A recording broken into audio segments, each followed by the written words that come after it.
In today's video, I'm going to teach you how to edit your vendor's details in QuickBooks Online. Whether a supplier changed their email, updated their address, or you simply want to adjust payment terms, keeping vendor profiles accurate helps your bills, expenses, and reports stay clean and consistent.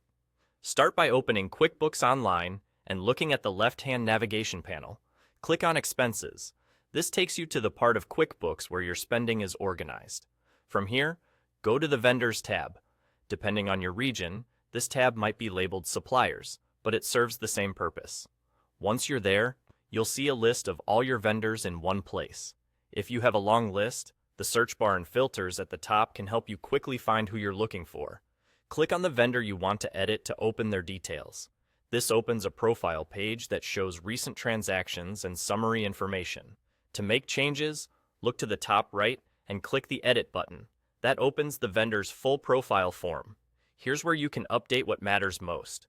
You can change the company name and display name as you want it to appear on forms, along with the primary email and phone.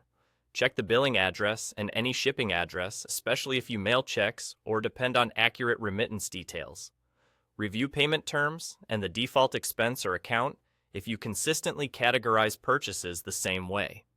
If applicable in your region, you can review tax settings and whether the vendor should be tracked for year-end reporting.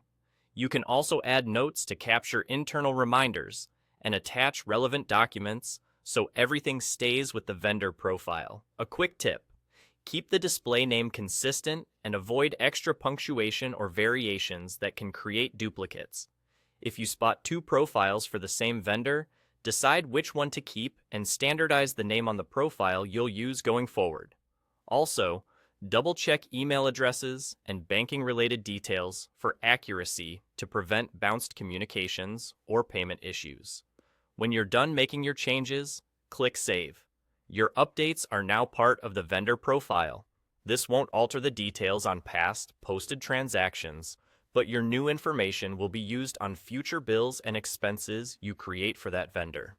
If you're part of a team, it's a good idea to let others know about important changes so everyone is working with the same up-to-date information. And that's all. You've successfully edited your vendor's details in QuickBooks Online, keeping your records tidy and your workflows smooth.